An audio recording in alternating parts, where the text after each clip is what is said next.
नमस्कार दोस्तों, कैसे हैं आप लोग। 6 जुलाई 2021 के daily the Hindu editorial discussion में आपका स्वागत है। देखते हैं आज कौन कौन से इंपॉर्टेंट आर्टिकल्स डिस्कस करेंगे। पहला article, crafting a unique partnership with Africa. इस आर्टिकल को लिखा है आपका वेदा वैद्यनाथन जी ने। विजिटिंग एसोसिएट फेलो है इंस्टीट्यूट ऑफ चाइनीज स्टडीज में, अभी न्यूयॉर्क से बेस्ड ऑपरेट कर रहे हैं। और इनका एक्चुअली में अफ्रीका में जो कॉपरेशन है चाइना का, specifically in the field of agriculture, और इंडिया जिस प्रकार से अफ्रीका में एंट्री मारने की कोशिश कर रहा है, एक अच्छी रिलेशनशिप्स अफ्रीका के साथ स्थापित करने की कोशिश कर रहा है इंडिया, उस रिस्पेक्ट में क्या कंपटीशन की स्थिति बन रही है अफ्रीका के अंदर। चाइना इंडिया से कितना आगे है इस कंपटीशन में, हालांकि ये हमको भी पता है कि अफ्रीका बहुत आगे है इंडिया से, और इंडिया भी और क्या क्या कर सकता है चाइना के अंदर। तो इन सब चीज़ों के बारे में ही कुछ पॉइंट्स बताए गए हैं। वैसे मैं ये नहीं बोलूँगा कि कोई बहुत एक्स्ट्रा ऑर्डिनरी पॉइंट्स है, बट इंडिया, अफ्रीका, चाइना, इस ट्राइलेटरल में अभी हमने कई दिनों से कोई व्यू पॉइंट डिस्कस नहीं किया है, तो इनके आर्टिकल को हम लोग देखेंगे। मैं बोलूँगा आज का जो सबसे अच्छा आर्टिकल है वो ये है, will a national judiciary work. यहाँ पे ऑल इंडिया जुडिशियल सर्विसेज की बात की जा रही है। जैसे इंडियन एडमिनिस्ट्रेटिव सर्विसेज होता है, इंडियन पुलिस सर्विसेज होता है, इंडियन फॉरेन सर्विसेज होता है, वैसे ऑल इंडिया जुडिशियल सर्विसेज की बात की जा रही है। मतलब कि जो डिस्ट्रिक्ट कोर्ट में जज होते हैं, इन जजों को अपॉइंट करने के लिए क्या किया जाएगा कि भाई एक सेंट्रलाइज्ड एग्जाम होगा, मोस्ट प्रॉब्ली यूपीएससी ये एग्जाम कंडक्ट करवाएगी, और तो किसी ऑर्गेनाइजेशन की इतनी औकात भी नहीं है कि इस लेवल का एग्जाम कंडक्ट करवा पाए। लेकिन अभी ऐसी कोई सर्विस बनी नहीं है। अगर इस सर्विस को बनाना है under article 312 of the constitution, तो राज्यसभा से शुरुआत करनी पड़ेगी एक लेजिस्लेशन की, और उसको पार्लियामेंट से पास करना पड़ेगा। तो हमारी पार्लियामेंट के पास इस प्रकार की सर्विस बनाने की अथॉरिटी कौन से कॉन्स्टिट्यूशनल प्रोविजन से आई, और अगर इस प्रकार की सर्विस बना दी जाती है तो इसका इम्पैक्ट सबऑर्डिनेट जुडिशरी पे किस प्रकार से पड़ेगा, अलग अलग राज्य की सरकारों पे किस हिसाब से पड़ेगा, इसके लिए एक बहुत ही बेहतरीन व्यू पॉइंट है। इस व्यू पॉइंट को हम देखेंगे। नेक्स्ट आर्टिकल है इनएडिक्वेट प्रोमिसेस फॉर पंजाब। वैसे तो ये एक स्टेट स्पेसिफिक आर्टिकल है, और इसको इस कंटेक्स्ट में लिखा गया है कि भाई देखिए, इलेक्शन का सीजन आने वाला है 2022 में। बहुत से स्टेट्स में इलेक्शन है, पंजाब में इलेक्शन है, उत्तर प्रदेश में इलेक्शन है। तो उसके लिए ही अब कैंपेनिंग अभी से ही शुरू हो गई है। तो ये जो दिल्ली के चीफ मिनिस्टर हैं अरविंद केजरीवाल साहब, ये पंजाब गए, और पंजाब में जाके उन्होंने भाषण दिया कि देखिए हम पंजाब में सबके लिए लड़ेंगे। इस बार मैं एक लोकल चीफ मिनिस्टरियल कैंडिडेट को अपॉइंट करूंगा। असल में मैं आपको बता दूं, अभी के लिए पंजाब की जो लेजिस्लेटिव असेंबली है ना, उसमें मेजॉरिटी इंडियन नेशनल कांग्रेस के पास है। कैप्टन अमरिंदर सिंह भी आपके इंडियन नेशनल कांग्रेस के ही हैं। लगभग 80 स्टेट लेजिस्लेटिव असेंबली की सीटें किसके पास है? इंडियन नेशनल कांग्रेस के पास। लगभग 16 सीटें आपके पास है। लगभग 14 सीटें, if I am not wrong, Shiromani Akali Dal के पास है। अब शिरोमणि अकाली दल बिल्कुल ही एक रीजनल पार्टी है पंजाब के अंदर, बट ये बहुत लंबे समय से, लगभग 2 डेकेड से बीजेपी के साथ अलायंस में है, बीजेपी के साथ गठबंधन में है। हालांकि ये गठबंधन उन्होंने तोड़ सा दिया था जब ये फार्म बिल्स के खिलाफ प्रोटेस्ट हो रहा था। तो ओवरऑल ये जो पंजाब की पॉलिटिक्स है, इसमें आप आम आदमी पार्टी किस हद तक घुस पाएगी उसके बारे में एक व्यू पॉइंट यहाँ पे दिया गया है। तो इससे आपको पंजाब की जो पॉलिटिकल हिस्ट्री है उसके बारे में भी थोड़ा जानने को मिलेगा। वैसे बहुत ज्यादा पॉइंट्स नहीं है, बट जो एक दो तीन पॉइंट्स है वो कंक्रीट है, तो इसलिए इस आर्टिकल को मैं आपके साथ डिस्कस करूंगा। फिर ये वायरस की ओरिजिन की थ्योरी से लेकर एक आर्टिकल है, बहुत फिलोसफी इसमें झाड़ रखी, कोई बहुत एक्स्ट्राऑर्डिनरी चीज दी नहीं है, तो मैं इसको डिस्कस नहीं कर रहा हूँ। नेक्स्ट, सिविल रजिस्ट्रेशन सिस्टम से रिलेटेड आर्टिकल है, अलग से मैं डिस्कस नहीं कर रहा हूं, मैं बता देता हूं एक लेआउट इसमें बताया क्या है। देखिए, बताया ये गया है, ये हमको भी पता है, ये आपको भी पता है कि सिविल रजिस्ट्रेशन सिस्टम के ऊपर काफी सारे सवाल उठाए जा रहे हैं। वैसे आपको बता दूं कि हर अलग अलग स्टेट का अलग अलग सिविल रजिस्ट्रेशन सिस्टम का अपना अपना पोर्टल है, और बहुत सारे स्टेट्स डेली बेसिस पे अपने सिविल रजिस्ट्रेशन सिस्टम पे अपडेट भी करते हैं कि उनके यहाँ पे कितनी मौतें हुई। और ये अपडेशन वो 2018-2019 के समय से कर रहे हैं, कोरोना के पहले के समय से कर रहे हैं। फिर 2019 का जो डाटा रिलीज किया था केंद्र सरकार ने, कंसोलिडेटेड पूरे देश का सिविल रजिस्ट्रेशन सिस्टम का, उसमें यह बताया गया कि अगर 100 डेथ्स हुई हैं इंडिया में, तो उसमें से 92 डेथ्स को डॉक्यूमेंट किया गया। बट बहुत मिसमैचेस बताए गए हैं। केंद्र सरकार जो डाटा रिलीज करती है, उसके रिस्पेक्ट में राज्य की सरकारों का जो डाटा होता है वो काफी अंडर काउंटेड होता है। फिर कोरोना के रिस्पेक्ट में बताया जा रहा है कि केवल अप्रैल और मई के महीने में जितनी usual number of deaths report होती थी अलग अलग शहरों में, उससे कम से कम 4 से 5 डेथ्स हुई हैं, बट रिपोर्टिंग बहुत कम है। जितने ऑफिशियल कोविड-19 के फिगर्स रिलीज किए गए हैं अप्रैल और मई 2021 के, एक्चुअली में जो टोटल नंबर ऑफ फिगर्स हैं वो 30 से 40 है। और ये सब कौन बता रहा है? तो देखिए, आप सोर्स भी देख लीजिए, रुक्मणी एस साहब का ये आर्टिकल है, मैडम का, और ये एक इंडिपेंडेंट जर्नलिस्ट है। तो अब जर्नलिज्म की जो कवरेज होती है वो भी काफ़ी वाइड स्प्रेड होती है। जो जर्नलिस्ट हैं वो काफ़ी हॉस्पिटल्स में, सिविल रजिस्ट्रेशन सिस्टम के ऑफिस में, मॉनिटेरियम्स में, हर जगह पे जाते हैं, और हर जगह पे जाके ये लोग कमीशन ग्राउंड्स में जाके अपनी थीसिस करते हैं, उस थीसिस के हिसाब से रिपोर्ट निकालते हैं। बट अब जर्नलिस्टिक डाटा को आप कोट नहीं कर सकते किसी एग्जाम में, इसलिए मैंने इस आर्टिकल को ज़्यादा इंपॉर्टेंस नहीं दी। हालांकि मैं आपको ये ज़रूर बोलूँगा कि कुछ पॉइंट्स इनके देखिए बहुत सही हैं। बहुत ज़्यादा डाटा मिसमैच है, स्टेट जो डाटा रिपोर्ट कर रहे हैं और केंद्र सरकार जो डाटा बोल रहा है, इन दोनों में काफ़ी मिसमैच है। एक प्रोएक्टिव लेवल पे कोविड-19 से रिलेटेड टोटल कितने केसेस हैं, कितने डेथ्स हैं, वो नहीं रिपोर्ट की जा रही है। जो रिपोर्टिंग हो रही है वो कम से कम 4 से 5 गुना अंडर काउंटेड है। तो इस प्रकार की प्रॉब्लम्स आ रही है, 4 से 5 गुना इस तरीके से कि अप्रैल मई महीने में नॉर्मल कर केसेस में, नॉर्मल सर्कमस्टेंसेस में जितने मरते थे उससे 4 से 5 गुना मरे हैं। और कोविड-19 के जितने केसेस रिपोर्ट किए गए हैं अप्रैल मई 2021 में, से 30 से 40 गुना केसेस हैं। बट ये केसेस ये जर्नलिस्ट रिपोर्ट कर रहे हैं, कोई ऑफिशियल फिगर इसके बारे में नहीं है, और ना ही यहाँ पे कोई मेडिकल फ्रेटर्निटी का किसी बंदे का स्टैटिस्टिक्स है, इंडिपेंडेंट जर्नलिस्ट की स्टैटिस्टिक्स है। तो इसलिए मैंने यहाँ पे डिटेल में डिस्कस नहीं किया। नेक्स्ट बात करते हैं ट्रंप ऑर्गेनाइजेशन। देखिए, ट्रंप ऑर्गेनाइजेशन किसकी कंपनी है? डोनाल्ड ट्रंप की कंपनी है। अब इसके खिलाफ शुरू हो गई है इंक्वायरी, यूएसए में होनी ही थी। जब तक डोनाल्ड ट्रंप राष्ट्रपति थे, इनके अगेंस्ट बहुत से इल्जाम लगाए गए, और इनके अगेंस्ट मैं बता दूं आपको, करप्शन का भी इल्जाम है, कॉन्स्पिरेसी का, ड्रिफ्ट फ्रॉड का, criminal tax fraud, फॉल्सिफाइंग business record, जाने कितने प्रकार के इल्जाम लगे हुए हैं डोनाल्ड ट्रंप के अगेंस्ट। और खास बात यह है कि जो डोनाल्ड ट्रंप के ऊपर इल्जाम लगाए जा रहे हैं, उसमें एक सवाल ये उठता है कि क्या ये 2024 में इलेक्शन होंगे, क्या इसमें फिर से डोनाल्ड ट्रंप खड़े हो जाएंगे? रिपब्लिकन पार्टी का रिप्रेजेंटेटिव कौन होने वाला है? तो इन सब चीजों को लेके यहाँ पे थॉट प्रोसेस दिया गया है, एक व्यू पॉइंट दिया गया है। इस व्यू पॉइंट को हम लोग देखेंगे। और फाइनली एक और आर्टिकल, इसके बारे में आपको थोड़ा बहुत बता देता हूँ। पंजाब की ही पॉलिटिक्स में अमरिंदर सिंह, जो कि उनके चीफ मिनिस्टर हैं, और नवजोत सिंह सिद्धू के बीच में एक फाइट सी होती नजर आ रही है। नवजोत सिंह सिद्धू का तो नाम आपने सुना ही होगा, कॉमेडी नाइट्स में आते थे और एक समय पे बीजेपी के एमपी थे, बाद में उन्होंने कांग्रेस ज्वाइन कर ली। तो अब अमरिंदर सिंह के बीच में और नवजोत सिंह सिद्धू के बीच में कुछ ना कुछ इश्यूज हैं। यहाँ पे इश्यूज क्या है? पहली बात तो देखिए, चीफ मिनिस्टर अमरिंदर सिंह एक स्ट्रांग लीडर है। अब स्ट्रांग लीडर होने के नाते कहीं ना कहीं ये चलती काफी है, इनको एक डिक्टेटर टाइप का लीडर कहा जाता है। आप कह सकते हो एक आयरन हैंड के साथ एक ये रूल करते हैं, और इनको काफी हद तक एरोगेंट भी बोला गया है। मतलब पंजाब की पॉलिटिक्स के अंदर अगर अमरिंदर सिंह चीफ मिनिस्टर हैं तो उनकी चलेगी, वो जो बोल रहे हैं वही होगा, ज्यादा लोगों की बात नहीं सुनी जाएगी, ऐसा कहा जाता है। वहीं पर अगर आप नवजोत सिंह सिद्धू की बात करो तो नवजोत सिंह सिद्धू एक पार्टी हॉपर है, अपने इल टेम्पर के लिए जाने जाते हैं, ऐसा इस आर्टिकल में लिखा हुआ है। पहले बीजेपी में थे, अब वो कहीं ना कहीं कांग्रेस में आ गए हैं, और ऐसा बोला जा रहा है कि शायद उनका इतना टेम्परामेंट नहीं कि चीफ मिनिस्टर वाली पोस्ट उनको दी जाए, क्योंकि अपने खिलाफ क्रिटिसिज्म को ज्यादा झेल नहीं पाते हैं। तो अब इस रिस्पेक्ट में जब कहीं ना कहीं नवजोत सिंह सिद्धू का पुशबैक जा रहा है कैप्टन अमरिंदर सिंह के अगेंस्ट, तो इन्हीं की पार्टी के, इंडियन नेशनल कांग्रेस की पार्टी के ही कुछ एमएलए थोड़ी आवाज से उठाने लगे हैं। किसके अगेंस्ट? अमरिंदर सिंह के अगेंस्ट। प्लस पंजाब की पॉलिटिक्स में और भी बहुत सी प्रॉब्लम है। ये जो सरकार की परफॉर्मेंस रही है अंडर कैप्टन अमरिंदर सिंह, यहाँ पे भाई पावर टैरिफ्स बढ़े हैं, कई बार पावर कट्स भी हुए हैं, अनएम्प्लॉयमेंट रेट हाई है। खैर, अनएम्प्लॉयमेंट रेट तो देखिए पूरे देश में ही हाई है कोरोना के पैंडेमिक के बाद। फिर ड्रग ट्रैफिकिंग भी कहीं ना कहीं हुई है। इसके चलते चीफ मिनिस्टर को काफी क्रिटिसाइज किया जा रहा है। जब कांग्रेस सेंट्रल लीडरशिप तक बात पहुंची कि भाई किसको अपॉइंट करें यहाँ पे चीफ मिनिस्टर कैंडिडेट, तो कांग्रेस सेंट्रल कमेटी को समझ में नहीं आया, तो उन्होंने एक कमेटी बना दी मल्लिकार्जुन खड़गे के अंदर, उन्होंने अपनी एक रिपोर्ट दी। कुल मिला के यहाँ पे अगर आप देखोगे तो ओवरऑल पंजाब की पॉलिटिक्स में काफी चर्निंग चल रही है, काफी सारे इश्यूज चल रहे हैं। जैसे शिरोमणि अकाली दल था, हाँ पहले बीजेपी के साथ था वो गठबंधन में, अब वो बहुजन समाज पार्टी के साथ गठबंधन में चला गया है और उसके साथ लड़ेगा इलेक्शंस। कुछ लोग ये भी कह रहे हैं कि हो सकता है कि शिरोमणि अकाली दल फिर से बीजेपी के साथ गठबंधन कर ले। अमरिंदर सिंह के अगेंस्ट वैसे ही पुशबैक हो रहा है नवजोत सिंह सिद्धू का। और एक आर्टिकल मैं अभी आपके साथ डिस्कस करूंगा जिसमें मैं बताऊंगा कि कैसे आम आदमी पार्टी एंट्री मारने की कोशिश कर रही है पंजाब के अंदर, और बीजेपी तो अपने गेम कर ही रहा है। तो ओवरऑल पंजाब की पॉलिटिक्स में काफी सारे इश्यूज हैं, काफी टर्बुलेंट पॉलिटिक्स चल रही है। आगे आने वाले समय में देखिए क्या क्या होने वाला है। तो इस आर्टिकल को अलग से डिस्कस नहीं कर रहा हूं, कुछ इंपॉर्टेंट पॉइंट्स यही बता दिए हैं।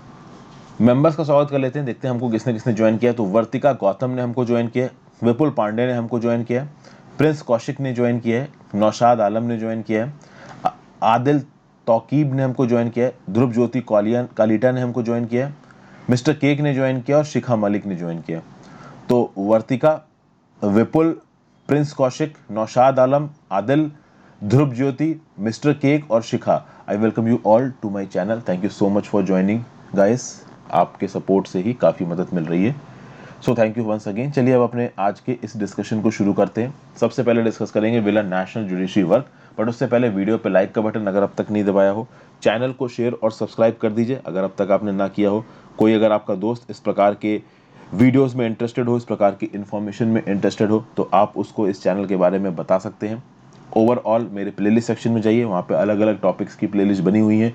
ये उसके लिए इन्फॉर्मेशन है जो कि पहली बार मेरे चैनल पे आ रहा है। इंस्टाग्राम पे फॉलो करके आप अपने डाउट्स मुझे भेज सकते हैं। एज एंड व्हेन मुझे टाइम मिलेगा I will definitely take up your doubts. साथ साथ टेलीग्राम को ज्वाइन कर लीजिए, इस पर्टिकुलर लेक्चर की पीडीएफ आपको मिल जाएगी। कुछ फैक्ट्स यहाँ पे मिसिंग हो गए, डेली न्यूज़ के कंपाइलेशन में कुछ फैक्ट्स मिसिंग होते हैं क्योंकि सुबह में जल्दी जल्दी पीपीटी बनाता हूँ, लेकिन शाम तक वेबसाइट harshitdivedi.com पे ये सारे फैक्ट्स बहुत डिटेल में अपलोड कर दिए जाते हैं विद अ प्रॉपर आर्टिकल। आप वहाँ पे भी जाके आर्टिकल को प्रिंट मार सकते हो। वेबसाइट का लिंक नीचे डिस्क्रिप्शन बॉक्स में दिया हुआ है। तो सबसे पहला article, will a national judiciary work in the current context, the feasibility of the all India judicial services requires to be justified. Basically यहाँ पे बात की जा रही है ऑल इंडिया जुडिशियल सर्विसेज की, और ये बात की क्यों जा रही है? ये बात इसलिए की जा रही है क्योंकि रिसेंटली केंद्र की सरकार ने जुडिशियल अपॉइंटमेंट के रिस्पेक्ट में कुछ किया है। जुडिशियल अपॉइंटमेंट के रिस्पेक्ट में मतलब सुप्रीम कोर्ट और हाई कोर्ट के रिस्पेक्ट में नहीं। देखिए, सुप्रीम कोर्ट और हाई कोर्ट के रिस्पेक्ट में ज्यादा कुछ कर भी नहीं सकती सरकार। Supreme Court, High Court, they are part of judiciary. और आपको पता है सरकार के 3 पार्ट्स हैं, एग्जीक्यूटिव, लेजिस्लेचर और जुडिशरी, और ये तीनों एक दूसरे के बराबर हैं। तो भाई एग्जीक्यूटिव और लेजिस्लेचर मिलकर जुडिशरी को पूरी तरीके से कंट्रोल नहीं कर सकते, और ये कौन सी जुडिशरी है? सुप्रीम कोर्ट और हाई कोर्ट। लेकिन उसके बाद भी अगर आप देखोगे तो कुछ चेंजेस रिसेंटली हुए हैं। कौन कौन से चेंजेस रिसेंटली हुए हैं? तो देखिए, recently the centre took ordinance route to affect changes in the appointment of members to various tribunals. In the single stroke, it abolished several tribunals. The matter of appointment of members to the remaining tribunals underwent a sea change. It is likely that the ordinance may not pass judicial scrutiny in light of the Supreme Court judgment in Roger Matthew versus South India Bank 2019। क्या बोला जा रहा है कि सरकार ने tribunals के काम करने के तरीके में बहुत सारे चेंजेस किए हैं। एक ऑर्डिनेंस आया था जिसका नाम है the tribunal reforms, rationalisation and conditions of service ordinance 2021। ठीक है, अभी क्या है कि इस ऑर्डिनेंस के थ्रू और भी कुछ स्टेप्स के थ्रू बहुत सारे ट्राइब्यूनल्स में मेंबर्स का अपॉइंटमेंट किस हिसाब से होगा, इसके कुछ कंडीशंस को बदला है सरकार ने, और कुछ ट्राइब्यूनल्स को तो खत्म ही कर दिया है। जैसे कि फिल्म सर्टिफिकेशन एपेलेट ट्राइब्यूनल, तो वो फिल्म मेकर्स जो कोई फिल्म बनाते हैं और उनकी फिल्म को central board of film certification से मान लीजिए अप्रूवल भी मिल गया, या फिर मान लीजिए central board of film certification ने उनकी फिल्म को रिजेक्ट कर दिया, अप्रूवल नहीं दिया, या किसी पर्टिकुलर कैटेगरी में अप्रूवल दिया, एडल्ट में, ओके, अंडर एज में, तो ऐसे केसेस में इन फिल्म मेकर्स के पास एक चॉइस होती थी कि वो फिल्म सर्टिफिकेशन एपेलेट ट्राइब्यूनल के पास जा सकते थे और बोल सकते थे कि जो सीबीएफसी ने डिसीजन लिया ये गलत किया है। लेकिन अब इस एपेलेट ट्राइब्यूनल को यहाँ पे केंद्र सरकार ने खत्म कर दिया। इसके साथ साथ अगर आप मेरी न्यूज़ को रेगुलरली फॉलो कर रहे हो तो मैंने आपको कुछ समय पहले बताया था कि जो नेशनल ग्रीन ट्राइब्यूनल है, इस नेशनल ग्रीन ट्राइब्यूनल में मेंबर्स को कैसे अपॉइंट किया जाएगा, उनकी क्या क्या क्वालिफिकेशन होगी, क्या क्या एलिजिबिलिटी होगी और उनको तनख्वाह कितनी मिलेगी, इसके रिस्पेक्ट में भी नॉर्म्स रिसेंटली अभी सरकार ने बदले हैं। तो सरकार यहाँ पे ऑर्डिनेंस के रास्ते ट्राइब्यूनल्स में अपॉइंटमेंट का तरीका और कौन से ट्राइब्यूनल्स रहेंगे और कौन से ट्राइब्यूनल्स नहीं रहेंगे, इसमें बहुत सारे चेंजेस कर रही है। एक बात हो गई यहाँ पे। उसके साथ साथ आप देखो बहुत सारे रिफॉर्म्स करने के मूड में है केंद्र की सरकार in the recruitment and appointment of subordinate judicial services. Subordinate judicial services में क्या रिक्रूटमेंट, कैसे अपॉइंटमेंट करने के लिए जो भी रिफॉर्म प्रोसेस है उसमें यूनियन गवर्नमेंट इन्वॉल्व हो रही है। और अब आप कह सकते हो कि ये जो ट्राइब्यूनल्स हैं ये एक प्रकार की सबऑर्डिनेट जुडिशरी है। ओके, ट्राइब्यूनल के अगेंस्ट में जो भी अपील होती है वो कहाँ जाती है? सीधे आपकी हाई कोर्ट के पास जाएगी, फिर सुप्रीम कोर्ट के पास जाएगी। अब यहाँ पे एक कंसल्टेटिव प्रोसेस भी हुआ है 2019 में, जब ये बातचीत करी गई कि क्या एक ऑल इंडिया जुडिशियल सर्विसेज बनाना सही रहेगा। जब ऑल इंडिया जुडिशियल सर्विसेज बनाना सही रहेगा या नहीं रहेगा, केंद्र सरकार ने अलग अलग राज्य की सरकारों से पूछा, तो 4 स्टेट्स ने अप्रूवल दिया, 2 हाई कोर्ट्स ने अप्रूवल दिया, 8 स्टेट ने इसको सीधे सीधे रिजेक्ट कर दिया, 11 के अभी तक रिस्पॉन्सेज ही नहीं आए हैं। तो कुल मिला के आप देखो तो जो मेजर आप कह सकते हो लॉट है वो ऑल इंडिया जुडिशियल सर्विसेज के अगेंस्ट है, और बिल्कुल अगेंस्ट होगा। इसकी मैं आपको एक बहुत सिंपल ये देता हूँ, एग्जाम्पल देता हूँ। कल की डेट में मान लीजिए आप डिस्ट्रिक्ट मजिस्ट्रेट बनते हो, और डिस्ट्रिक्ट मजिस्ट्रेट बन के आप मान लो गोंडा जिला है यूपी में, वहां पे पोस्टेड हो। अब एज अ डिस्ट्रिक्ट मजिस्ट्रेट आप इमीडिएटली किसके अंदर काम कर रहे होगे, तो राज्य की सरकार के अंदर काम कर रहे होगे। आप जो भी काम कर रहे होगे उस काम के रिस्पेक्ट में आपसे कभी भी कोई इंक्वायरी कर सकता है, कौन, डिस्ट्रिक्ट जज। अब ऑब्वियस ही बात है कि डिस्ट्रिक्ट जज सीधे सीधे आपको बुला के इंक्वायरी नहीं करेगा, लेकिन वो आपको एक नोटिस इशू कर सकता है। अभी क्या है कि अब आप बोलोगे क्या सर डिस्ट्रिक्ट जज अभी नहीं है क्या, अभी भी है डिस्ट्रिक्ट जज, बिल्कुल है। लेकिन अभी क्या है कि आपको पता होगा यूपी पीसीएस जे, बहुत सारे जुडिशरी के एग्जाम्स होते हैं अलग अलग राज्य की सरकारों में, और उसके थ्रू उनकी जुडिशरी सेलेक्ट की जाती है। प्लस लक्ष्मीकांत मैंने आपको पढ़ाया है कि सबऑर्डिनेट जुडिशरी का अपॉइंटमेंट कैसे होता है और डिस्ट्रिक्ट जज का अपॉइंटमेंट कैसे होता है। अगर मान लीजिए ऑल इंडिया जुडिशियल सर्विसेज बन जाती है तो सीधे डिस्ट्रिक्ट जज का अपॉइंटमेंट होगा, और उसके थ्रू जो डिस्ट्रिक्ट जज आएंगे ना, एक तो काफी यंग होंगे प्लस काफी एनर्जेटिक होंगे, तो वो प्रमोशन वाली बात नहीं होगी, ठीक है ना, स्टेट की सर्विसेज से जाने वाली बात नहीं होगी। ऐसा होगा, ऐसा लगेगा कि जो जज है ना ये सीधे केंद्र सरकार की तरफ से रिक्रूट होके आ रहे हैं। और आपको पता है कि राज्य की सरकारों को ये आईएएस आईपीएस भी पसंद नहीं आते हैं। बहुत सारी राज्य की सरकारों ने तो अपने अपने समय में बोला है कि हम अपने स्टेट के ऑफिसर से काम चला लेंगे, आपके आईएएस आईपीएस की जरूरत नहीं है। तो डेफिनेटली राज्य की सरकारों को ये ऑल इंडिया जुडिशियल सर्विसेज ज्यादा पसंद आने वाली नहीं है। केंद्र की सरकार को पसंद आएगी या नहीं आएगी वो इस बात पे डिपेंड करेगा कि इनको किस प्रकार से कॉन्स्टिट्यूट किया जाता है और इनको किस प्रकार से ताकत दी जाती है। अब ऑल इंडिया जुडिशियल सर्विसेज बन जाती हैं अगर, तो इसके थ्रू जो जजेस सिलेक्ट होंगे मोस्ट प्रोबेबली हो सकता है कि ट्राइब्यूनल्स में भी उन्हीं को अपॉइंट किया जाए। अभी रिसेंटली ये जो ट्राइब्यूनल्स में अपॉइंटमेंट प्रोसेस है इसको सरकार बदल रही है। कल की डेट में मान लीजिए ऑल इंडिया जुडिशियल सर्विस आ जाती है तो हो सकता है इन ट्राइब्यूनल्स का अपॉइंटमेंट भी किसी ऐसे ही एग्जाम के थ्रू हो। तो क्या होगा क्या नहीं होगा वो तो आने वाले समय में पता चलेगा। हालांकि ऑल इंडिया जुडिशियल सर्विसेज को बनाने की बात बहुत लंबे समय से हो रही है, और इसको इमीडिएट टर्म में बनाया जाए, जल्दी बना दिया जाए, इस बात के चांसेस बहुत कम है।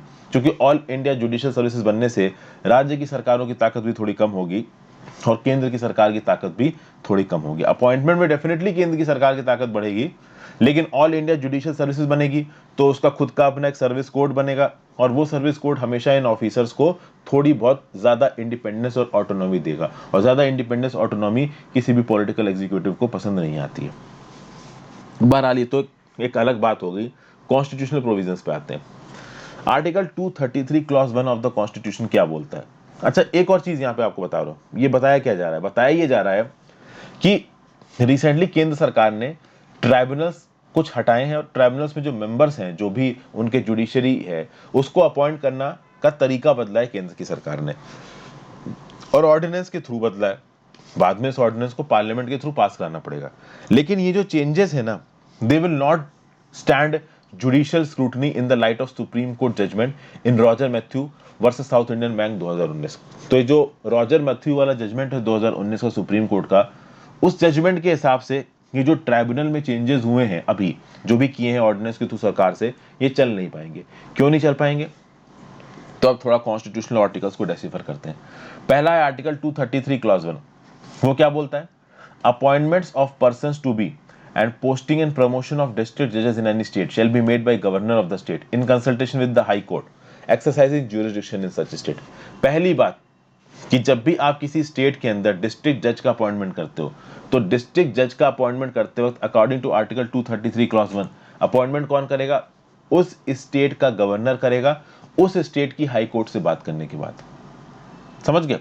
तो डिस्ट्रिक्ट जज के अपॉइंटमेंट में सबसे पहली बात क्या आ गई कि भाई गवर्नर अपॉइंट करेगा एक डिस्ट्रिक्ट जज को, और किसके साथ डिस्कस करके करेगा, हाई कोर्ट के साथ डिस्कस करके करेगा। अगर ऑल इंडिया जुडिशियल सर्विसेज बनती है तो सीधी सीधी बात है कि अपॉइंटमेंट केंद्र सरकार के हाथ में आ जाएगा, and that will be in violation of article 233 clause 1। पहली चीज, यहां पे आप बहुत ब्रॉड तरीके से चीजों को समझिए। आपको ये दोनों कंटेक्स्ट लेके चलने हैं कि ऑल इंडिया जुडिशियल सर्विसेज आ सकती हैं कि नहीं आ सकती। दूसरी बात, ये जो ट्राइब्यूनल में चेंजेस कर रही है केंद्र की सरकार, ये सही है कि नहीं है। फिर एक और पॉइंट यहां बताया गया, 1976 में 42nd कॉन्स्टिट्यूशनल अमेंडमेंट आया था, जिसमें आर्टिकल 312 क्लॉज 1 आया था। और इस आर्टिकल 312 क्लॉज 1 में क्या बोला गया कि पार्लियामेंट के पास ताकत है कि कोई नई ऑल इंडिया सर्विसेज बनाई जा सकती है और ऑल इंडिया जुडिशियल सर्विस भी बनाई जा सकती है, जो कि यूनियन में भी काम करेगी और स्टेट्स में भी काम करेगी। लेकिन आर्टिकल 312 के क्लॉज 3 में यह था कि इस ऑल इंडिया जुडिशियल सर्विस के अंदर जिस जज को भी अपॉइंट किया जाएगा वो डिस्ट्रिक्ट जज से नीचे की पोस्ट का नहीं होगा। तो हुआ क्या, 7th शेड्यूल, मतलब वो 7 शेड्यूल जिसमें यूनियन लिस्ट, स्टेट लिस्ट और कॉन्करेंट लिस्ट है, उसकी स्टेट लिस्ट की एंट्री 3 को उठा के कॉन्करेंट लिस्ट की एंट्री 11A में डाल दिया गया।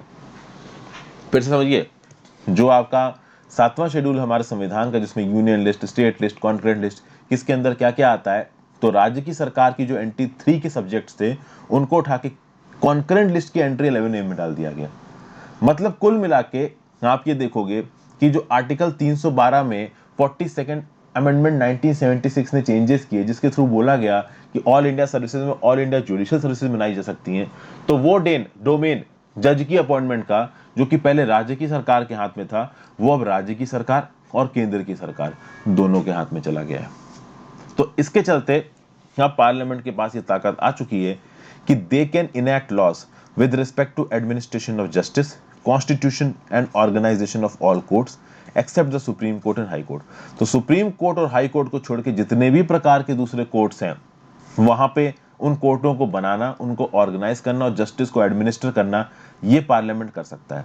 पहले जो आपकी स्टेट लिस्ट की एंट्री 3 थी, इसके हिसाब से ये ताकत एक राज्य के अंदर राज्य की सरकार के पास थी, लेकिन अब एंट्री 11A कॉन्करेंट लिस्ट के हिसाब से ये ताकत राज्य की सरकार के पास भी आ गई है और केंद्र की सरकार के पास भी आ गई है।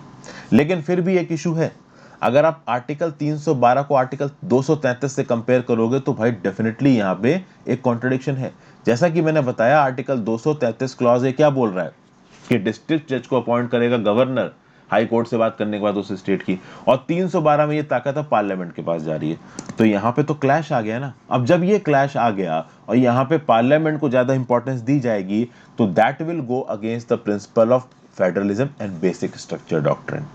और अगर इस प्रकार से सुप्रीम कोर्ट इसको इन्फर करता है या डेसिफर करता है, तो ये जो भी ट्राइब्यूनल्स में चेंजेस कर रही है केंद्र की सरकार, और कल की डेट में मान लो ऑल इंडिया जुडिशियल सर्विसेज के थ्रू डिस्ट्रिक्ट जज का अपॉइंटमेंट करती है केंद्र की सरकार, तो ये दोनों फेडरलिज्म के अगेंस्ट चले जाएंगे और काफी बवाल उठेगा।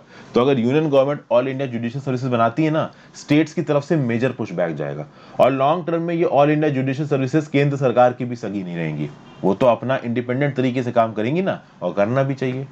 तो ये पर्टिकुलर इशू है आर्टिकल 233 क्लॉज 1 और आर्टिकल 312 क्लॉज 1 और क्लॉज 3, ये याद रखिएगा। एंट्री 3 ऑफ स्टेट लिस्ट और entry 11A of concurrent list. अगर इतनी लिस्टें याद रख सकते हो, एग्जाम में लिख सकते हो, नंबर मिलेंगे। फिर बात करते हैं कि ऑल इंडिया जुडिशियल सर्विसेज के बारे में पहले कब कब बात हुई है। तो भाई पहला लॉ कमीशन बना और पहला लॉ कमीशन ने भी ऑल इंडिया जुडिशियल सर्विस के बारे में बात की थी। उसके बाद 1972 में इस मुद्दे ने आग पकड़ी कि ऑल इंडिया, आप कह सकते हो, जुडिशियल सर्विसेज बनाओ। उस समय पे जो चीफ जस्टिस ऑफ इंडिया थे, जो लॉ कमीशन की रिपोर्ट्स आ रही थी, उन सब में ये बोला गया कि भैया ऑल इंडिया जुडिशियल सर्विसेज बनाओ। पहली बार ये जो जुडिशियल सर्विसेज बनाने की बात की गई और पार्लियामेंट को जो ताकत दी गई ऑल इंडिया जुडिशियल सर्विसेज बनाने की, वो किसके थ्रू दी गई, तो अभी अभी मैंने आपको बताया 42nd कॉन्स्टिट्यूशनल अमेंडमेंट एक्ट के थ्रू 312 आर्टिकल में चेंजेस किए गए, और उसके चलते हमारी पार्लियामेंट को ताकत दी गई कि हाँ भाई, पार्लियामेंट चाहे तो ऑल इंडिया जुडिशियल सर्विसेज बना सकती है। फिर से 1986 में 1986 में जो लॉ कमीशन आया, उसने फिर से ऑल इंडिया जुडिशियल सर्विसेज के बारे में बात की। लेकिन जब भी ऑल इंडिया जुडिशियल सर्विसेज बनाने की बात की जाती है, तब तब राज्य की सरकारें चिल्लाने लगती हैं कि आप ये क्या कर रहे हो, अगर आप ऑल इंडिया जुडिशियल सर्विसेज बनाओगे तो हमारे राज्य की सरकार के जो जुडिशियल ऑफिसर्स होंगे ये कैसे प्रमोट होंगे। अब आपको पता होगा, सबऑर्डिनेट जुडिशरी जो होती है, जो नीचे आपके, मतलब जो सबऑर्डिनेट कोर्ट्स होते हैं, जो कि आपके डिस्ट्रिक्ट कोर्ट के या सेशंस कोर्ट के भी अधीन काम करते हैं, वहां के जो जज हैं वो, आप उनका एक प्रॉपर कॉम्पिटिटिव एग्जाम होता है। उस प्रॉपर कॉम्पिटिटिव एग्जाम के बाद वो सबऑर्डिनेट जुडिशरी में अपॉइंट होते हैं, जजों की तरह काम करते हैं, और कई साल के बाद जब वो अच्छा काम करते हैं तो एक डिस्ट्रिक्ट जज की तरह भी उनको अपॉइंट किया जा सकता है। तो अब बोला यह जा रहा है कि अगर ऑल इंडिया जुडिशियल सर्विसेज का एग्जाम होता है और डायरेक्ट डिस्ट्रिक्ट जज आके अपॉइंट होते हैं, तो सबऑर्डिनेट वाले तो प्रमोट होके बन ही नहीं पाएंगे डिस्ट्रिक्ट जज। और कुछ हद तक ये बात बिल्कुल सही है। अब देखो, आप IAS IPS बनते हो, IAS IPS बन के आप सीधे सीधे राज्य की सरकारों में रिप्यूट हो जाओगे, और उन राज्य की सरकारों के जो PCS ऑफिसर होंगे वो आपके चलते लेट बनेंगे।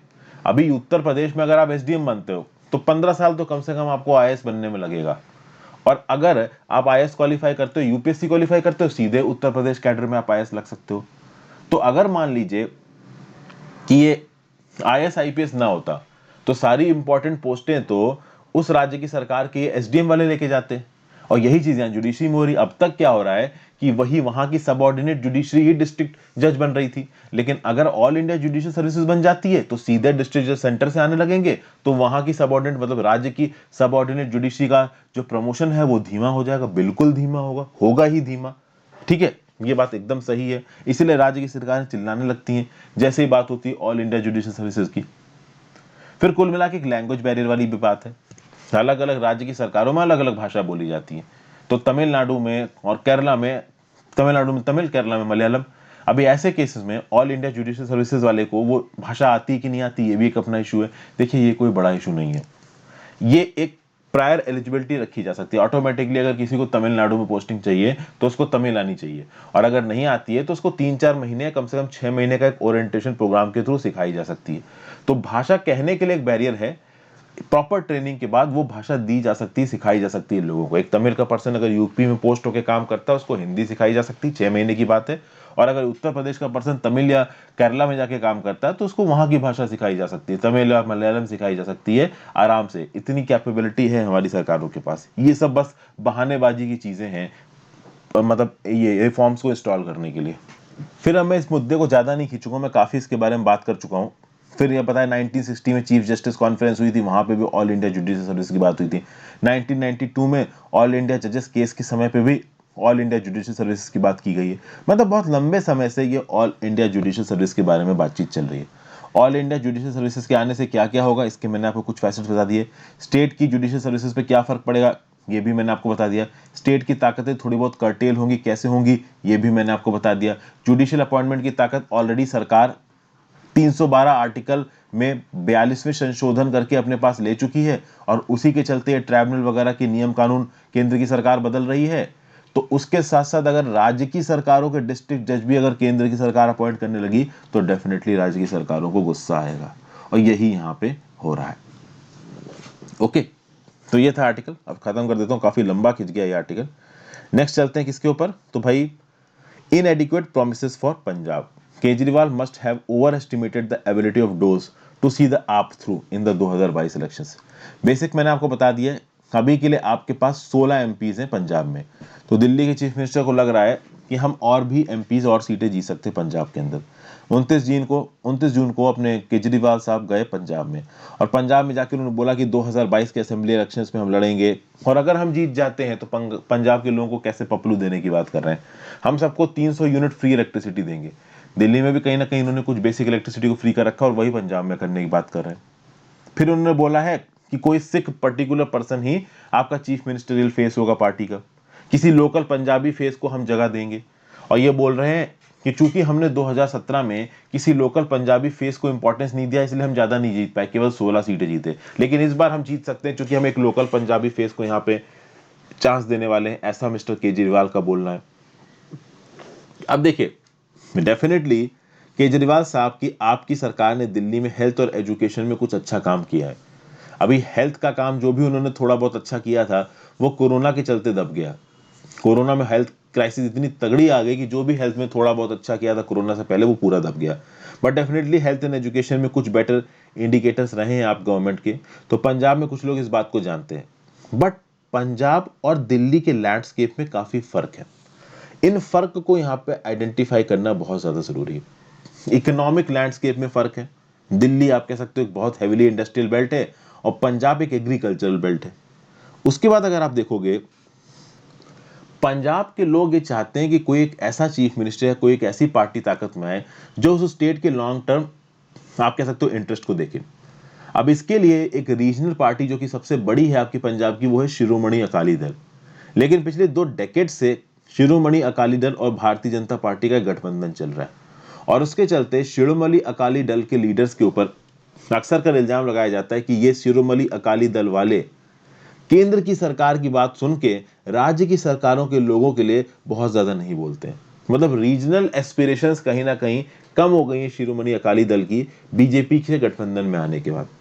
रही बात अभी के चीफ मिनिस्टर कैप्टन अमरिंदर साहब की, तो वो इंडियन नेशनल कांग्रेस के हैं, और इंडियन नेशनल कांग्रेस भी चूंकि एक नेशनल पार्टी है तो रीजनल एस्पिरेशंस पे उन्होंने कम ध्यान रखा है। और 2017 में अपनी पर्सनल पॉपुलैरिटी के बेसिस पे अमरिंदर सिंह बन तो गए सीएम, लेकिन अब अमरिंदर सिंह के अगेंस्ट भी पुशबैक आ रहा है। अभी मैंने जब इंट्रोडक्शन कर रहा था तो बताया था, आज ही के द हिंदू में एक आर्टिकल छपा है जहां पे नवजोत सिंह सिद्धू कहीं ना कहीं पुशबैक कर रहे हैं। अमरिंदर सिंह के अगेंस्ट उन्हीं की पार्टी के अंदर से इल्जाम लगाया जा रहा है। बाकी कांग्रेस के एमएलए बोल रहे हैं कि ये अमरिंदर सिंह अपने मन मुताबिक काम करते हैं। ब्यूरोक्रेट्स जो हैं पंजाब के, वो एमएलए को बिल्कुल भाव नहीं देते हैं, उल्टा सीधा सुनाते हैं। कैप्टन अमरिंदर सिंह अपनी खुद की चलाते हैं, किसी की नहीं सुनते हैं। तो इस प्रकार की बहुत सी बातें चालू हैं आपकी पंजाब के अंदर। फिर पंजाब का जो रीजन है ये बहुत ज्यादा एक्टिव रहा था 3 फार्म बिल्स को लेके। अब एक जो सबसे बड़ी चीज है कि शिरोमणि अकाली दल से लोगों को काफी उम्मीद थी। शिरोमणि अकाली दल एक रीजनल, प्रॉपर रीजनल पार्टी है। और देखिए, जो स्टेट्स इस तरीके के हैं ना, वहां पे रीजनल पार्टीज बहुत सक्सेसफुल है। आप तमिलनाडु में देख लीजिए, या तो डीएमके जीतेगी या एआईएडीएमके जीतेगी। क्यों? क्योंकि रीजनल पार्टी है। और अगर आप आ जाओ वेस्ट बंगाल में तो तृणमूल कांग्रेस जीत रही है। क्यों? उसका सबसे बड़ा वजह है कि रीजनल पार्टी है, तो वहां के लोगों को लगता है कि हमारी रीजनल पार्टी तो हमारे लिए ज्यादा काम करेगी। उसी प्रकार से पंजाब में है शिरोमणि अकाली दल। अभी पंजाब में शिरोमणि अकाली दल के अगेंस्ट बहुत से इल्जाम उठ रहे हैं। ठीक है, पीसफुल प्रोटेस्टर्स को मारा गया, गुरु ग्रंथ साहिब का डेसिक्रेशन हुआ था 2015 में, वो क्राइसिस आपको याद होगी, जहां पे गुरु ग्रंथ साहिब के कुछ पन्नों को जलाया गया था। और पंजाब के बहुत अलग अलग हिस्सों में ऐसा हुआ था। तो उस समय पे शिरोमणि अकाली दल की सरकार थी, उसके चलते उनकी इमेज काफी खराब है। और सबसे ज्यादा वजह यह है कि शिरोमणि अकाली दल को बहुत ज्यादा प्रो बीजेपी होने की वजह से रिफॉर्म्स ना लेने का इल्जाम लगाया गया। इसीलिए शायद इस बार शिरोमणि अकाली दल ने बीजेपी से अपने आप को दूर कर लिया है। क्योंकि फार्म बिल एक ऐसा मुद्दा था जहां पे शिरोमणि अकाली दल को लगा कि अगर हम बीजेपी के साथ खड़े होते हैं तो हम पंजाब की पॉलिटिक्स में सर्वाइव नहीं कर पाएंगे। इसलिए उन्होंने बीजेपी से अपना नाता ही तोड़ लिया और बहुजन समाजवादी पार्टी के साथ मिलके इलेक्शन लड़ रहे हैं। कितने सक्सेसफुल होंगे ये देखना बाकी है। आपके साथ प्रॉब्लम यह है कि आप में जो लीडर हैं अरविंद केजरीवाल साहब, उनकी भी सेंट्रलाइजिंग टेंडेंसी होगी। तो इसीलिए ऐसा बोला जा रहा है कि हो सकता है पंजाब के लोग आपको ज्यादा वोट ना दें। क्योंकि जो प्रॉब्लम बाकी पॉलिटिकल पार्टीज के साथ आ रही है, बीजेपी के साथ, इंडियन नेशनल कांग्रेस के साथ, वही आपके साथ आएगी। तो भले ही आप किसी सिख पर्टिकुलर इंडिविजुअल को चीफ मिनिस्टर बना दे, लेकिन उसके ऊपर प्रेशर तो अरविंद केजरीवाल का होगा, काम तो वही होगा जो अरविंद केजरीवाल चाहते हैं। तो प्रॉपर रीजनल एस्पिरेशंस पूरी नहीं हो पाएंगी। इसलिए शायद आपको यहां पे मौका ना मिले पंजाब के अंदर। कहने का मतलब उतनी सीटें ना मिले पंजाब के अंदर। उसके अलावा पंजाब में बहुत से इलाके हैं, मालवा इलाका है, दोआबा इलाका है, माझा इलाका है। अब मालवा इलाके में तो चलो आप थोड़ा बहुत जीत सकती है, लेकिन दोआबा और माझा के इलाके में आपकी कोई भी प्रेजेंस नहीं है। तो उसके लिए आम आदमी पार्टी ने एक आइडिया निकाला है। दोआबा और माझा के इलाके में एक पॉलिटिकल ग्रुप है जो कि पहले शिरोमणि अकाली दल को सपोर्ट करता था, अब शायद वो आपको सपोर्ट करेगा, जिसका नाम है शिरोमणि अकाली दल संयुक्त। तो हो सकता है ये संयुक्त जाके आपके साथ जुड़ जाए। कुल मिला के अगर आप देखो तो डेफिनेटली आपके लिए पंजाब में एंट्री मारना मुश्किल है, बट इम्पॉसिबल नहीं है, क्योंकि पंजाब के लोगों के पास ज्यादा अल्टरनेटिव्स नहीं है। शिरोमणि अकाली दल बीजेपी से अलग हो गया, उसके चलते कितने लोग उसको वोट देंगे ये देखना बाकी है। कैप्टन अमरिंदर सिंह के अगेंस्ट आवाजें उठ रही, कोरोना के पैंडेमिक के समय पे हैंडलिंग खराब होने के चलते उनको भी क्रिटिसाइज किया जा रहा है। और रही बात आपकी बीजेपी और कांग्रेस की, तो बीजेपी और कांग्रेस पहले जीत चुकी हैं, तो हो सकता है कि यहाँ पे आपके मेंबर्स को कुछ चांस दे पंजाब की पॉलिटिक्स। अब कितना चांस दे, कितना चांस नहीं दे, ये तो भाई वोटिंग पड़ने के बाद ही मालूम पड़ेगा। तो ये ओवरऑल एनालिसिस है, ज्यादा कुछ यहाँ पे था नहीं। नेक्स्ट आर्टिकल में चलते हैं, आपका ट्रंप अगेन। हमारे डोनाल्ड ट्रंप साहब प्रेसिडेंट रहें चाहे ना रहें, वो न्यूज में जरूर रहेंगे। और न्यूज में वो बहुत कम ही ऐसा होता है कि किसी अच्छे स्टेप की वजह से वो न्यूज में रहते हो, ज्यादातर वो अपनी हैफाजत और सिनिकल पॉलिसीज की वजह से ही न्यूज में रहते हैं। अब देखते हैं यहाँ पे क्या हो रहा है। ये जो ट्रंप ऑर्गेनाइजेशन है, जिसको ओन करते हैं former US president Donald Trump, इसको न्यूयॉर्क स्टेट में बहुत से इल्जामों के ऊपर चार्ज किया गया है। 15 फेलोनी काउंट्स है, फेलोनी मतलब रॉन्ग डूइंग। तो इन्होंने एक डिफॉल्ट करने वाली स्कीम चलाई है, कॉन्स्पिरेसी की है, ग्रैंड लार्सेनी की है, क्रिमिनल टैक्स फ्रॉड किया है और बिजनेस रिकॉर्ड्स को फॉल्सीफाई किया है। ऐसा इल्जाम लगाया किसके ऊपर? द ट्रंप ऑर्गेनाइजेशन के ऊपर ये इल्जाम लगाया गया। जो प्रोसिक्यूटर्स हैं वो ये स्वीपिंग और ऑडेशियस फ्रॉडलेंट स्कीम, एक फ्रॉडलेंट स्कीम चली है आपके ट्रंप ऑर्गेनाइजेशन के अंदर, जिसके चलते जो फर्म का सीईओ है, चीफ फाइनेंशियल ऑफिसर, और भी जो इंपॉर्टेंट आप कह सकते हो मेंबर्स थे उस पर्टिकुलर ऑर्गेनाइजेशन के, उन्होंने कुछ अनडिक्लेयर्ड रिम्यूनरेशन उठाए हैं $1.7 मिलियन के, जैसे कि सीएफओ ने $1.7 मिलियन का रिम्यूनरेशन उठाया और बड़े बड़े एम्प्लॉयज ने कुछ और रिम्यूनरेशन उठाए थे। अब आप बोलोगे एक प्राइवेट कंपनी अपने एम्प्लॉयज को रिम्यूनरेशन दे रही तो प्रॉब्लम क्या है?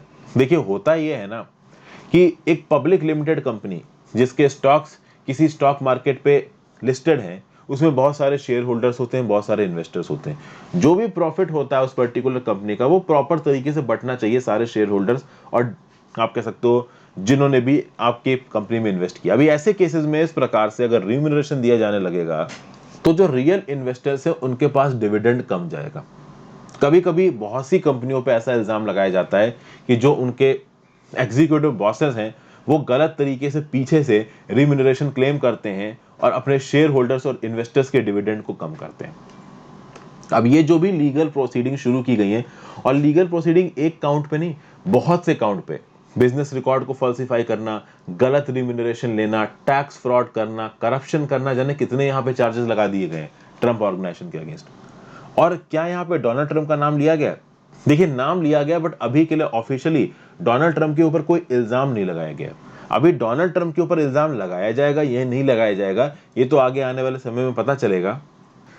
लेकिन ये जो 15 साल पुरानी टैक्स फ्रॉड स्कीम है, जिसके चलते बहुत सारा इलीगल कंपनसेशन दिया गया, और कहीं ना कहीं कहा जा रहा है कि ये जो इलीगल कंपनसेशन दिया गया ना इनको कंपनी बॉसेस को, इसके ऊपर इन कंपनी बॉसेस ने टैक्स भी नहीं पे किए हैं। तो ये एक बहुत पुरानी टैक्स फ्रॉड स्कीम बताई जा रही है और इसको कहीं ना कहीं डोनाल्ड ट्रंप के साथ लिंक किया जा रहा है और इसके ऊपर इन्वेस्टिगेशन हो गई है बहुत तगड़ी। न्यूयॉर्क का जो डिस्ट्रिक्ट अटॉर्नी का ऑफिस है ना, उसने इसके अंदर केस फाइल किया है। मई 2021 में ये केस फाइल हो गया था in the office of DA मतलब डिस्ट्रिक्ट अटॉर्नी, नाम इनका साइरस वैंस। इसमें मिस्टर ट्रंप यानी डोनाल्ड ट्रंप के अकाउंटेंट से बोला गया कि पिछले 8 साल के डोनाल्ड ट्रंप के पर्सनल टैक्स रिटर्न्स और कॉर्पोरेट टैक्स रिटर्न्स लेके आइए। इन टैक्स रिटर्न्स को हम लोग कहीं ना कहीं स्क्रूटनाइज करेंगे और फिर बताएंगे कि हमारी फाइंडिंग्स क्या है। तो खास बात यहाँ पे ये है कि ये जो इलिसिट पेमेंट्स दी गई थी ना, इलीगल कंपनसेशन दिया गया था ना, इनमें 2 वुमेन के भी नाम है और वो वुमेन का डोनाल्ड ट्रंप के साथ चक्कर वगैरह चल रहा था, ये भी यहाँ पे बोला गया। बैंकिंग फ्रॉड, इंश्योरेंस फ्रॉड, पता नहीं कितने प्रकार के फ्रॉड यहाँ पे खुल गए डोनाल्ड ट्रंप के अगेंस्ट। डोनाल्ड ट्रंप अगर राष्ट्रपति ना बनते तो ये सब कुछ ना खुलता, लेकिन चूंकि अब डोनाल्ड ट्रंप राष्ट्रपति नहीं है, और ये बात जब वो राष्ट्रपति थे तभी पता था कि एक बार अगर ये राष्ट्रपति के पद से हटे तो उनके खिलाफ कहीं ना कुछ केसेस खिलेंगे। और एज एक्सपेक्टेड डोनाल्ड ट्रंप ने भी बोला है कि मेरे खिलाफ एक पॉलिटिकल विच हंट चल रहा है। और पॉलिटिकल विच हंट कौन चला रहा है? Radical left Democrats. Political witch hunt और रेडिकल लेफ्ट डेमोक्रेट्स, इन दोनों फ्रेजेस को समझने की जरूरत है। पॉलिटिकल विच हंट क्या होता है कि भाई पॉलिटिकल बेसिस पे आप किसी पर्टिकुलर पर्सन के पीछे पड़ जाओ, उसके ऊपर गलत इल्जाम लगा के उसको फंसाने की कोशिश करो। और रेडिकल लेफ्ट डेमोक्रेट्स क्या हो गए? तो यूएसए में भी लेफ्ट राइट है, ठीक है, तो इंडिया में लेफ्ट राइट क्या हो जाएगा? तो राइटिस्ट आइडियोलॉजी हो जाएगी, बहुत ज्यादा हिंदुत्व आइडियोलॉजी, मेजॉरिटी आइडियोलॉजी। उसी प्रकार से यूएस में राइटिस्ट आइडियोलॉजी होती है कि व्हाइट पॉपुलेशन को सपोर्ट करने वाली बात, और लेफ्टिस्ट आइडियोलॉजी क्या हो गई? तो जो इक्वालिटी की बात करते हैं। हालांकि अब मैं आपको एक चीज बताऊं, जैसे कि डोनाल्ड ट्रंप जब प्रेसिडेंट थे तो वो क्या बोलते थे? वैसे तो ओपनली उन्होंने कभी ब्लैक्स के अगेंस्ट नहीं बोला, लेकिन ब्लैक्स के अगेंस्ट जो अत्याचार हुए उसमें भी डोनाल्ड ट्रंप ने ज्यादा कुछ नहीं करा। फिर राइटिस्ट आइडियोलॉजी क्या है कि अमेरिका की जॉब्स अमेरिकन के लिए। फिर राइटिस्ट आइडियोलॉजी क्या है कि हम तो एनवायरमेंट को गंदा करेंगे, हमारी कोई ग्लोबल रिस्पॉन्सिबिलिटी नहीं है। तो ये राइटिस्ट आइडियोलॉजी हो गई आपकी कहां पे? यूएस के अंदर। और वहीं पे अगर अमेरिका थोड़ा ज्यादा रिस्पॉन्सिबल हो जाए, थोड़ा इन्वायरमेंट पे ध्यान दे, थोड़ा अपनी माइनॉरिटीज पे ध्यान दे, तो उसको लेफ्टिस्ट आइडियोलॉजी बोलते हैं अकॉर्डिंग टू डोनाल्ड ट्रंप। तो इसलिए डोनाल्ड ट्रंप यहाँ पे डेमोक्रेट्स को रेडिकल लेफ्ट बोल रहे हैं और ये बोल रहे हैं कि जो रेडिकल लेफ्ट है ये मेरे खिलाफ इन्वेस्टिगेशन चला रहा है, मुझे परेशान करने की कोशिश कर रहा है। एक जो बहुत इंपॉर्टेंट व्यू पॉइंट दिया गया है यहाँ पे, ये वही व्यू पॉइंट है जो मैंने भी पहले दिया था जब डोनाल्ड ट्रंप इलेक्शन लड़ रहे थे, कि अगर डोनाल्ड ट्रंप इस बार का इलेक्शन हार जाते हैं, जो कि वो हार गए हैं, तो डेफिनेटली उनके पास एक चांस और है। एक पर्टिकुलर इंडिविजुअल अमेरिका की हिस्ट्री में 2 बार प्रेसिडेंट बन सकता है। डोनाल्ड ट्रम्प एक बार बने हैं तो डोनाल्ड ट्रम्प के पास अभी भी एक चांस है कि 2024 में जो इलेक्शंस होंगे वहां पे प्रेसिडेंशियल कैंडिडेट की तरह डोनाल्ड ट्रम्प फिर से रिटर्न कर सकते हैं। और जैसा कि आप जानते हो डोनाल्ड ट्रम्प की पॉपुलैरिटी यूएसए में कम नहीं है। तो रिपब्लिकन्स के पास क्या है कि भाई अभी भी डोनाल्ड ट्रम्प के फॉर्म में एक कैंडिडेट है और अभी भी यूएसए के अंदर एक बहुत बड़ी पॉपुलेशन है जो कि डोनाल्ड ट्रम्प की आइडियोलॉजी को सपोर्ट करती है। व्हाइटिस्ट सुप्रीमेसी को सपोर्ट करना, जॉब्स को अमेरिकन के लिए बचा के रखना, ज्यादा इमिग्रेंट्स को अमेरिका के अंदर ना आने देना, इस प्रकार की पॉलिसीज को डोनाल्ड ट्रम्प प्रमोट करते थे और वहां के लोग इसी प्रकार की पॉलिसीज चाहते हैं। ओके, फिर और भी बहुत से इल्जाम लगाए गए हैं कि डोनाल्ड ट्रम्प ने यूएस संविधान की इमोल्यूमेंट क्लॉज को वॉयलेट किया है। फिर उन्होंने बोला है कि जो भी डोनाल्ड ट्रम्प की रियल एस्टेट होल्डिंग्स थी उसको यूएस गवर्नमेंट एक्टिविटीज के लिए इस्तेमाल किया गया है। जब से डोनाल्ड ट्रम्प प्रेसिडेंट के ऑफिस में आए हैं उन्होंने अपने ऑफिस का गलत तरीके से इस्तेमाल करके अपने बिजनेस डीलिंग्स को और स्ट्रांग करने में इस्तेमाल किया है। तो इस प्रकार की बहुत सारी चीजें यहाँ पे डोनाल्ड ट्रम्प के ऊपर इल्जाम लगाया गया। खास बात यह है कि सबसे बड़ा सवाल यहाँ पे क्या उठाया जा रहा है, ये जो आपकी रिपब्लिकन पार्टी है, क्या रिपब्लिकन पार्टी को यहाँ पे देखिए क्या लिखा हुआ है, the larger question however is the one facing the Republican party. ये अलग बात है कि डेमोक्रेट्स डोनाल्ड ट्रम्प को टारगेट कर रहे हैं और डेमोक्रेट्स चाहते हैं कि डोनाल्ड ट्रम्प अगली बार प्रेसिडेंट की कुर्सी के लिए एलिजिबल ना हो पाए। लेकिन रिपब्लिकन पार्टी के लिए एक सवाल उठता है कि क्या रिपब्लिकन पार्टी फिर से डोनाल्ड ट्रम्प को फील्ड करेगी प्रेसिडेंट की कुर्सी के लिए? एक ऐसा इंडिविजुअल जिसने यूएस की सोसाइटी को तोड़ के रख दिया, फ्रैक्चर करके रख दिया, पूरी दुनिया में इनस्टेबिलिटी ला के रख दी, फिर से क्या आप उसको यूएस की लीडरशिप के लिए कंसीडर करोगे? मैं एक बात और भी बता दूं, डोनाल्ड ट्रम्प ने कुछ ऐसे रेडिकल स्टेप्स लिए हैं ना जिसके चलते जो बाइडेन भी ऐसे रेडिकल स्टेप्स जो पहले का कोई प्रेसिडेंट नहीं ले सकता था। चाइना के साथ ट्रेड वॉर छेड़ देना अपने आप में बहुत मुश्किल बात थी। अफगानिस्तान के अंदर से अफगानिस्तान पे बिना फोकस किए अपनी फोर्सेस को वापस खींचने का प्रॉमिस करना ये अपने आप में बहुत बड़ी बात थी। ये कुछ ऐसे स्टेप्स थे जो इनिशिएट डोनाल्ड ट्रम्प ने किए थे, लेकिन जो बाइडेन उसको फॉलो अप कर रहे हैं। शायद जो बाइडेन अगर डोनाल्ड ट्रम्प की तरह आए होते तो इतने स्ट्रॉन्ग स्टेप्स वो नहीं ले पाते। बैरक ओबामा भी कहां ले पाए थे? बैरक ओबामा के समय में भी तो बात चल रही थी कि अफगानिस्तान से यूएस की फोर्सेस निकाल दो, तो क्या निकाल पाए? ये जो अफगानिस्तान से यूएस की फोर्सेस निकल रही है ना, इसका सबसे बड़ा क्रेडिट डोनाल्ड ट्रम्प को जाता है।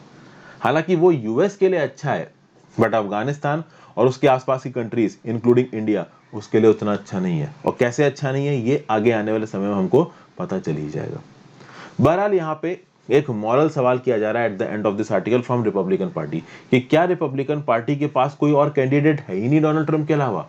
क्या as a responsible political organisation Republican Party की रिस्पॉन्सिबिलिटी नहीं बनती है कि किसी और रिस्पॉन्सिबल और एथिकल पर्सन को प्रेसिडेंशियल सीट के लिए कंसीडर करें? वो ये एक बड़ा सवाल यहां बताया जा रहा है। तो ओवरऑल ये था आर्टिकल दोस्तों।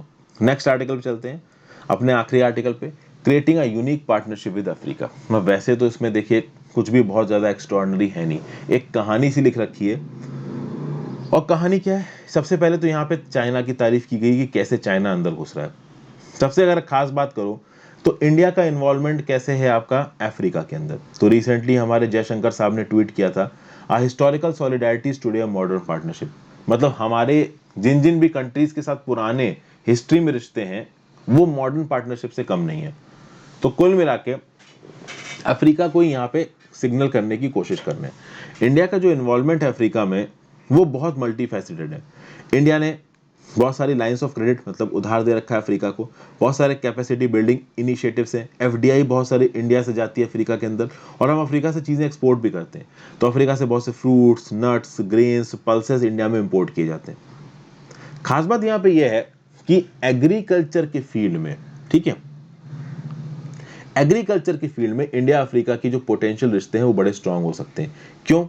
क्योंकि अगर आप बात करो 65% of the world's uncultivated arable land, मतलब दुनिया में ऐसा लैंड जो कि अरेबल है, अरेबल का मतलब जिसके ऊपर एग्रीकल्चर प्रॉफिटेबली किया जा सकता है।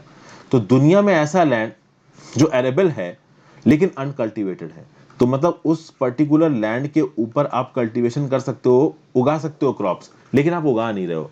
ऐसा जितना भी अगर लैंड है पूरी दुनिया में 65% ऐसा लैंड कहां पे है? अफ्रीकन कॉन्टिनेंट में, ये बताया जा रहा है।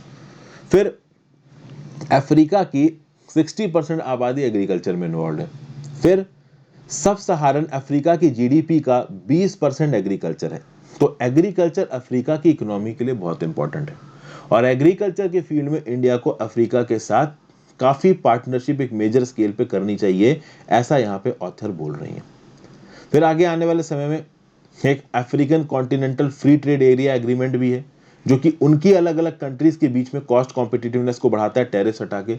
तो कल की डेट में इंडिया की कोई कंपनी जाके अफ्रीका की किसी कंपनी के अंदर एग्रीकल्चर में कोई धंधा खोलती है तो उससे उसकी पैदावार को वो अफ्रीका के किसी दूसरे देश में जाके बेच सकते हैं बिना टैक्स और बिना ड्यूटी भरे हुए। तो ओवरऑल ग्लोबल फूड सिक्योरिटी में, बिजनेस प्रोस्पेक्ट्स में, इंडिया की फूड सिक्योरिटी में और ओवरऑल अफ्रीका की फूड सिक्योरिटी में हमारे बिजनेसेस एक वाइटल रोल इन्वॉल्व मतलब प्ले कर सकते हैं। लेकिन यहाँ पे एक चैलेंज है चाइनीज इंगेजमेंट का। यहाँ पे ऑथर बता रही हैं कि बहुत सी अफ्रीकन कंट्रीज में काम कर चुकी हैं, अफ्रीकन कंट्रीज में काम करने वाले बहुत सारे एक्सपर्ट्स के साथ बात कर चुकी हैं। चूंकि ऑथर न्यूयॉर्क में बेस्ड हैं और आप कह सकते हैं कि she is involve in this associate fellow of at the institute of Chinese studies in new Delhi, New York में रहती हैं। अक्सर कर इनके अफ्रीका में बहुत सारे ट्रिप्स लगते होंगे और अफ्रीका में जाके इन्होंने जब बात की होगी अलग अलग आप कह सकते हैं प्लेयर से, तो इनको पता चला होगा कि किस हद तक चाइनीज कॉर्पोरेशन इन्वॉल्व अफ्रीका में। चाइनीज कॉर्पोरेशन चाहे छोटे हों चाहे बड़े हों चाहे एंटरप्रेन्योर्स हों, वो चाइना का इंगेजमेंट अफ्रीका के साथ social political context, economic context और एनवायरमेंटल कॉन्टेक्स्ट तीनों में देखते हैं। तीनों के इम्पैक्ट को यहाँ पे इन्होंने बताया। देखिए एनवायरमेंटल कॉन्टेक्स्ट तो चाइना का अफ्रीका में खराब है ही। चाइना वाले लोग ना अफ्रीका में लोगों के लिए नौकरी देने के मूड में। जब चाइनीज बिजनेसेस जाके अफ्रीका में धंधा खोलते हैं तो वो अपने खुद के लोगों को लेके जाते हैं, ठीक है। तो चाइना के खुद के लेबर्स वहां पे जाके काम करते हैं, अफ्रीका से रिक्रूटमेंट वो बहुत कम करते हैं। पर अफ्रीका के नेचुरल रिसोर्सेज को एक्सप्लॉइट करना, वहां के एनवायरमेंट और जियोलॉजी पे ध्यान ना देना, ये सब बहुत कॉमन बातें हैं। बट अगर आप फाइनेंशियल फील्ड में बात करो तो डेफिनेटली इमीडिएट प्रॉफिट पे उतना ध्यान नहीं देती हैं चाइनीज फर्म्स। चाइनीज फर्म्स का एक बहुत बड़ा लॉजिक है। इनका लॉजिक केवल फाइनेंशियल नहीं है, इनका लॉजिक काफी जियोपॉलिटिकल और स्ट्रेटेजिक है। चाइना के मार्केट को अफ्रीका के मार्केट को ये चाइनीज कंपनी डोमिनेट करना चाहती है। आज की डेट में अफ्रीका को सबसे ज्यादा लोन किसने प्रोवाइड किया है? चाइना ने प्रोवाइड किया। अफ्रीका के इंफ्रास्ट्रक्चर मार्केट में सबसे ज्यादा पैसा कितने खत्म किया है? चाइना ने खत्म किया। और अब अफ्रीका के एग्रीकल्चर इंफ्रास्ट्रक्चर मार्केट में भी चाइना एंट्री मार रहा है। और इसके लिए एग्रीकल्चर के फील्ड में जब अफ्रीका के साथ एक इंटरैक्शन करने की बात होगी, एक रिलेशनशिप स्थापित करने की बात होगी, तो जो सबसे बड़ा चैलेंज इंडिया के सामने आएगा वो चाइना की तरफ से आएगा। चाइना में नेचुरल रिसोर्सेज भी खूब सारे हैं, अफ्रीका में नेचुरल रिसोर्सेज भी खूब सारे हैं, उनको टैप करने के लिए चाइना पीछे पड़ा है। फिर Africa unequivocally one China policy को सपोर्ट करता है। तो भाई अफ्रीका के हिसाब से जो ताइवान का हिस्सा है ये चाइना का ही पार्ट है, this is not a separate country. तो इसके लिए देखिए जो भी फॉरेन पॉलिसी प्रायोरिटीज है चाइना की, इनको अफ्रीका पूरी तरीके से मान रहा है। चाइना की जो फाइनेंशियल कंपनीज हैं वो अफ्रीका के फिनटेक कंपनीज में पैसा खत्म कर रही हैं। जो इंपॉर्टेंट और स्ट्रेटेजिक टेलीकम्युनिकेशन इंफ्रास्ट्रक्चर है आपका अफ्रीका का, वो चाइना बना रही है। तो बहुत बड़े लेवल पे काम हो रहा है यहाँ पे अगर आप देखो तो। फिर एग्रीकल्चरल टेक्नोलॉजी डिमॉन्स्ट्रेशन सेंटर्स बनाए गए हैं चाइनीज फर्म्स के द्वारा। चाइनीज फर्म्स ने एग्रीकल्चरल टेक्नोलॉजी में अफ्रीका के अंदर 20 एग्रीकल्चरल टेक्नोलॉजी डेमोन्स्ट्रेशन सेंटर्स बना रखे हैं, जहां पे जो चाइना के एग्रोनॉमिस्ट हैं, मतलब एग्रीकल्चरल इकोनॉमिस्ट हैं, वो नई नई क्रॉप वैरायटीज को डेवलप करते हैं। अफ्रीका के अंदर क्रॉप ईल्ड को कैसे बढ़ाया जाए इसको बताते हैं। अफ्रीका की लोकल यूनिवर्सिटीज में जाके ट्रेनिंग करवाते हैं, वर्कशॉप करवाते हैं। ओवरऑल अफ्रीका के स्मॉल होल्डर फार्मर्स को ट्रेनिंग देते हैं। तो कुल मिला के इन सब इनिशिएटिव्स के through, in agricultural technology demonstration centres के थ्रू, ये जो चाइनीज कंपनी है वो अफ्रीका के एग्रीकल्चर स्पेस में बहुत प्रोएक्टिवली एंट्री मार रही हैं। और इसके चलते इंडिया की जो चॉइसेस है ना, वो आगे आने वाले समय में डेफिनेटली लिमिटेड हो जाएंगे। और अफ्रीका ये सब खुले दिल से खुले हाथों से एक्सेप्ट कर रहा है। क्यों? क्योंकि देखिए वेस्टर्न हेल्प बहुत लिमिटेड है, तो अफ्रीका अपने सारे एवेन्यूज को खंगालेगा। और चाइना एक बहुत पोटेंट एवेन्यू है। बहुत सारी वेस्टर्न कंट्रीज कि फाइनेंशियल हेल्प के रिस्पेक्ट में चाइना ज्यादा हेल्प कर सकता है अफ्रीका की, ये बात अफ्रीका भी जानता है। बट इससे रिलेटेड ऑब्वियस सी बात है, प्रॉब्लम्स भी हैं, लॉपसाइडेड ट्रेड है। तो भैया चाइना एक्सपोर्ट ज्यादा करता है अफ्रीका के अंदर, अफ्रीका से ना के बराबर चीजें एक्सपोर्ट होती हैं चाइना के अंदर।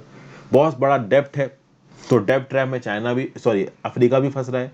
चाइना बहुत सारा लोन बड़े बड़े इंटरेस्ट रेट पे अफ्रीका को बांटता है और अफ्रीका लोन में दबा हुआ चला जा रहा है।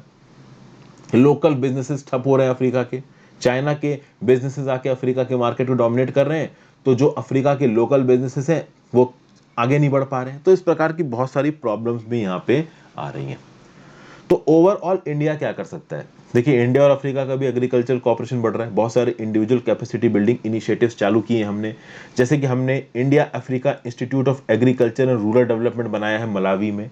हमने बहुत सारे सॉफ्ट लोन्स दिए हैं अफ्रीका को, हमने मशीनरी दी है, हमने वहां पे जाके खेतों को एक्विजिशन किया है और उन खेतों पे हमारे इंडियन एंटरप्रेन्योर्स बहुत सारे एग्रीकल्चरल प्रोडक्ट्स भी उगा रहे हैं।